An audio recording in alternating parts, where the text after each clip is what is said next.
Friends, 45% of Americans cannot cover a $1,000 emergency expense without going into debt. Read that again. A single car repair, one unexpected medical bill, a broken appliance at the wrong time. For nearly half the country, any of these would mean pulling out a credit card, borrowing from family, or scrambling to figure out which bills can wait another month. This is the reality most people live in. And here is what makes it even worse, friends. They know exactly what they should do about it. Everyone has heard the advice. Build an emergency fund. Save 3 to 6 months of expenses.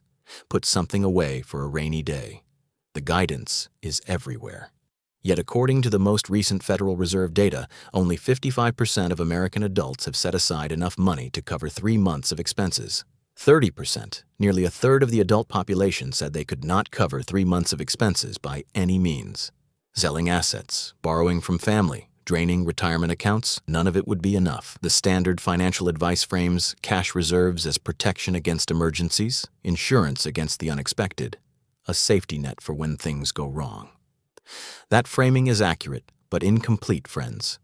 Cash does protect you from emergencies, but the real power of having cash sitting in an account goes far deeper than emergency protection. It fundamentally changes how you think, how you negotiate, and how you make decisions across every area of your life. Nobody explains this part. Let me show you what I mean. Researchers at Princeton and Harvard studied what happens to the human brain under conditions of financial scarcity. Their findings, published in a landmark study called Scarcity, Why Having Too Little Means So Much, revealed something disturbing. Financial stress does not just make you worried, friends. It literally reduces your cognitive capacity. When your brain is consumed with financial anxiety, wondering how you will pay rent, calculating whether you can afford groceries, mentally juggling which bills are due when, you have less mental bandwidth available for everything else. Complex decisions become harder. Long-term planning feels impossible. You default to short-term thinking because your brain is too overwhelmed to process anything beyond the immediate crisis. The researchers called this phenomenon tunneling, friends. Your focus narrows to the problem directly in front of you, and everything outside that tunnel gets ignored. The promotion you should be positioning yourself for, the health issue you should get checked out, the investment you should be making in your future, all of it fades into background noise while your brain burns energy trying to survive the current month. This is not weakness or lack of willpower, friends. It is a measurable, documented effect of financial pressure on cognitive function. Now consider the opposite scenario. Imagine you have 6 months of expenses sitting in a high-yield savings account earning 4% interest. You know exactly where the money is. You know you could access it within days if needed.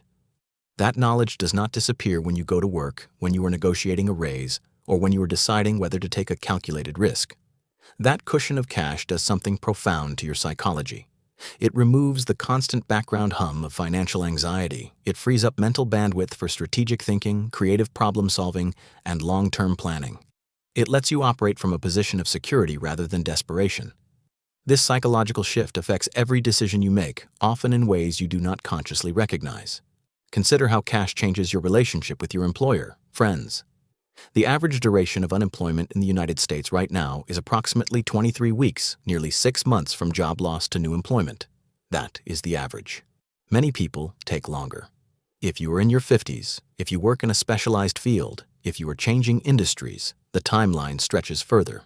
Without cash reserves, this reality creates invisible chains.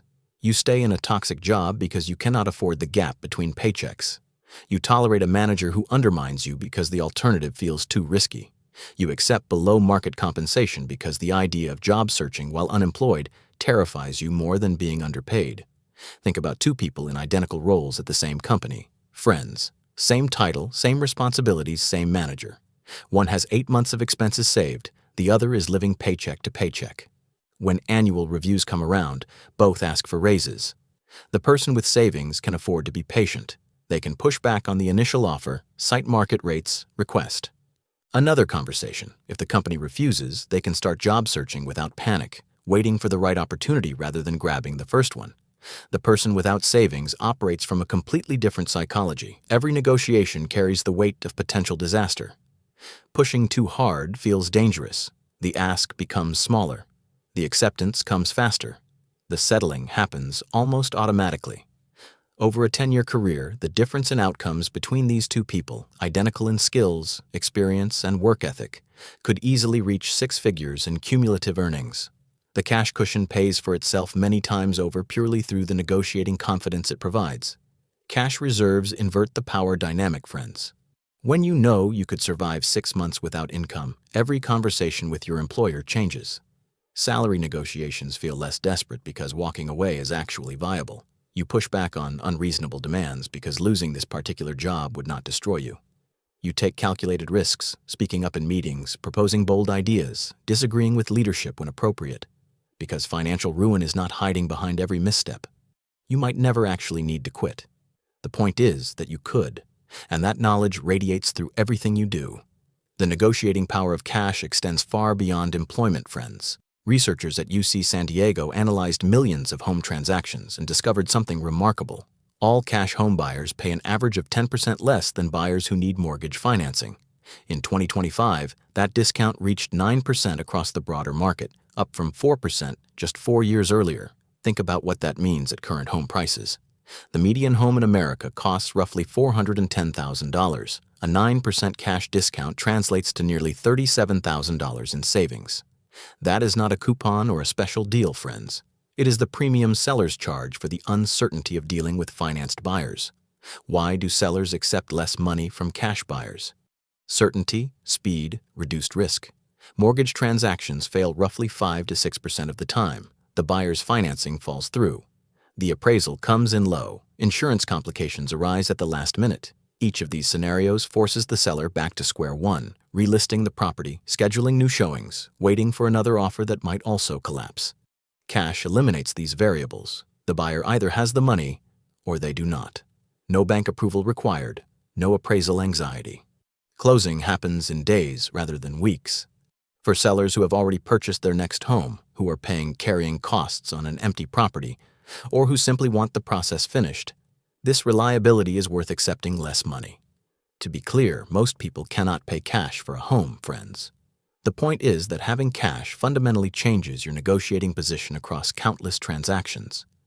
When your car breaks down and you need replacement transportation, cash gives you options. You can buy from a private seller offering a better price.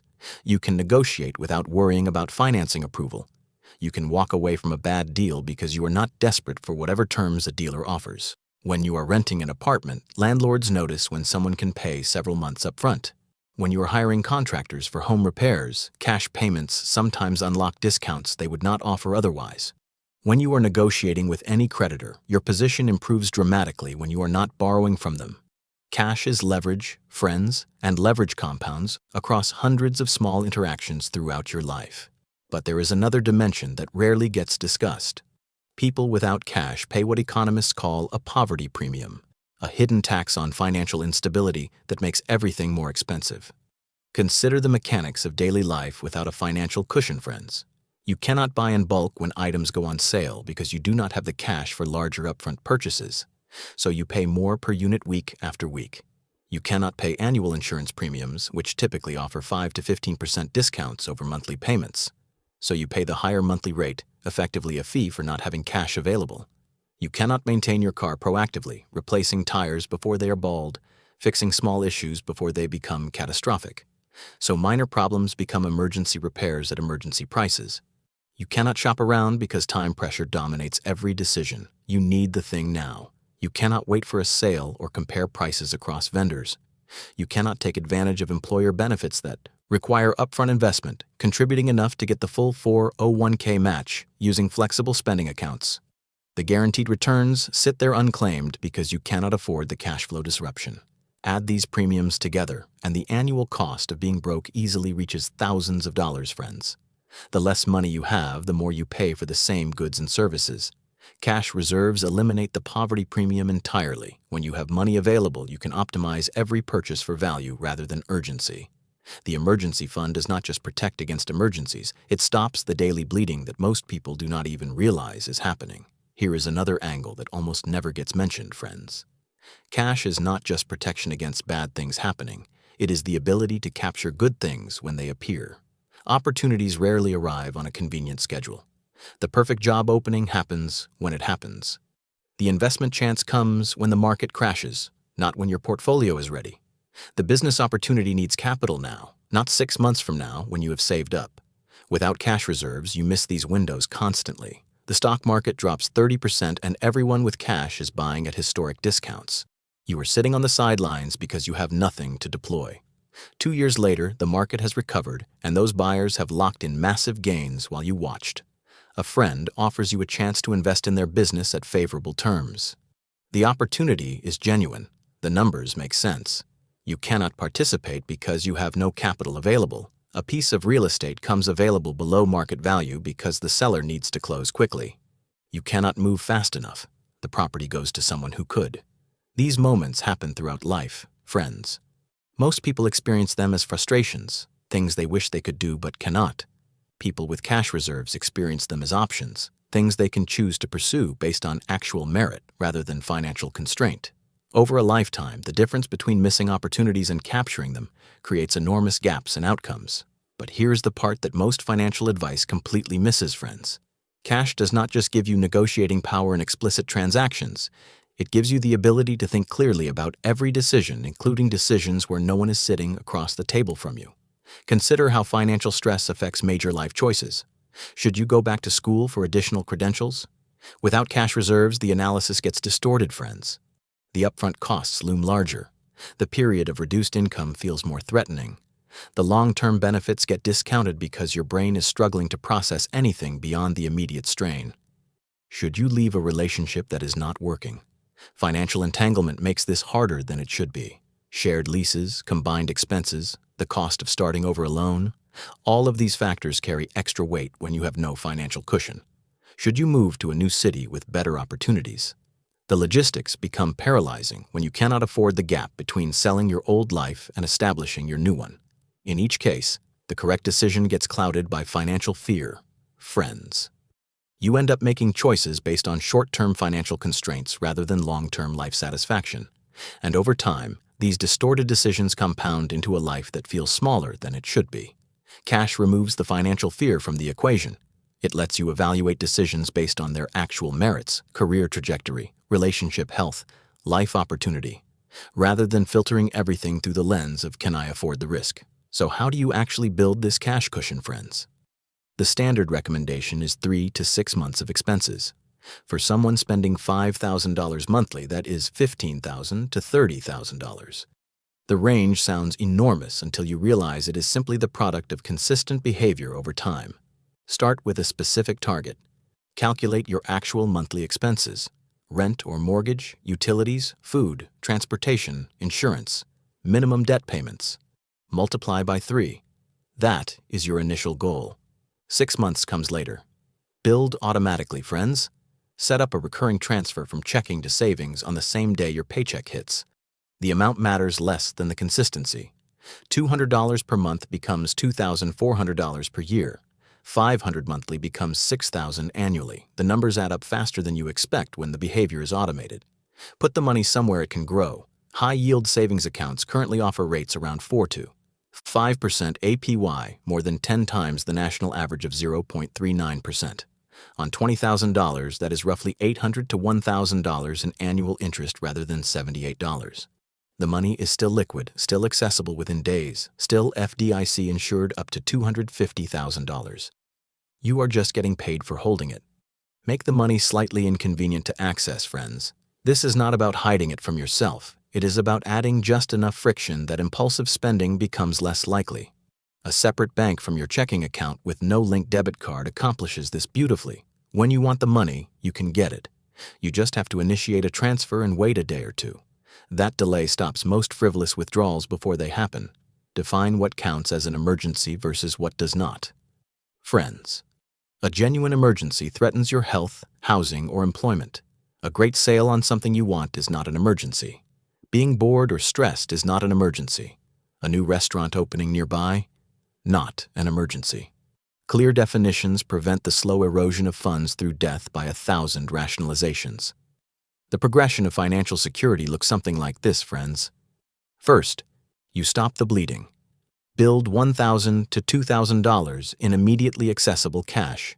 This stops the cycle of credit card emergencies, overdraft fees, and payday loans. For roughly half of Americans, reaching this level would already represent a significant improvement. Second, you build the real buffer. Grow that initial cushion to 3 months of expenses. At this level, a job loss becomes stressful rather than catastrophic. A medical issue becomes manageable rather than ruinous. You have bought yourself time to respond rather than react. Third, you reach genuine security. 6 months of expenses or more, friends. This is where the psychology truly shifts. You are no longer operating from scarcity. You are making decisions from a position of strength. The mental bandwidth previously consumed by financial anxiety gets redirected toward building the life you actually want. The timeline depends entirely on your income, expenses, and intensity of focus, friends. Some people reach 6 months in a year, others take 3 to 5 years. The duration matters less than the direction. Every month you add to your cushion increases your options and reduces your stress. There is a counter-argument worth addressing, friends. Some people argue that cash sitting in a savings account is lazy money. They point out that investing would generate higher returns. Why let $30,000 earn 4% when it could earn 10% in the stock market? The math is accurate. Over long periods, invested money significantly outpaces money in savings accounts. But this argument confuses two entirely different purposes. Your emergency fund is not an investment, friends. Its job is not to maximize returns. Its job is to be available, stable, and accessible when you need it most. Markets can drop 30% in a matter of weeks. We saw exactly that in March 2020. If your emergency fund is invested and your job disappears during a market crash, you would be forced to sell at the worst possible time. Your cushion would provide far less protection than you planned for. Cash is different, friends. The number in your account today is the number that will be there tomorrow. No variance, no timing risk. No need to worry about what the market is doing when your car transmission fails. Think of it this way. You do not ask your house's foundation to generate investment returns. You ask it to hold the structure up. Your emergency fund is your financial foundation. Let it do its job. Once your cash cushion is fully funded, absolutely direct additional savings toward investments. Friends. But the cushion comes first. It is the prerequisite that makes all other financial risk-taking possible. The cost of not having cash is rarely a single dramatic event. More often, it is an accumulation of compromises. Friends. You stay at the company that underpays you because you cannot afford a job search. You accept the first offer instead of negotiating because you need the certainty. You skip the medical checkup because the copay feels like too much this month. You put the emergency on a credit card, then pay 22% interest for years. You pass on the training that would advance your career because the upfront cost is prohibitive. Each compromise feels small in isolation, friends. Together, they create a trajectory. 5 years later, you are behind where you should be in income, in health, in career progression, in life satisfaction. And you can trace the gap back to countless moments where fear of financial instability drove your decisions. Cash reserves break this pattern. They give you the space to make decisions based on what is actually right rather than what is immediately cheapest. They let you invest in yourself, negotiate confidently, take calculated risks, and recover gracefully when things go wrong. The emergency fund is not just protection against catastrophe, friends. It is permission to live strategically instead of defensively. The path forward is simple but not easy. Calculate your monthly expenses honestly. Set your target at 3 months, then 6. Automate the savings so consistency does not require willpower. Put the money in a high-yield account where it grows while waiting. Protect it from yourself by adding slight friction to access. Then watch what happens, friends. Watch how your thinking shifts when the cushion builds. Notice how negotiations feel different when walking away is viable. Pay attention to the decisions you make from security rather than desperation. The specific dollar amount matters less than the psychological transformation, friends. At some point during this process, different for everyone, you will realize that your relationship with money has fundamentally changed. You will stop operating from scarcity. You will start operating from choice. That shift is worth more than any emergency the fund might ever cover.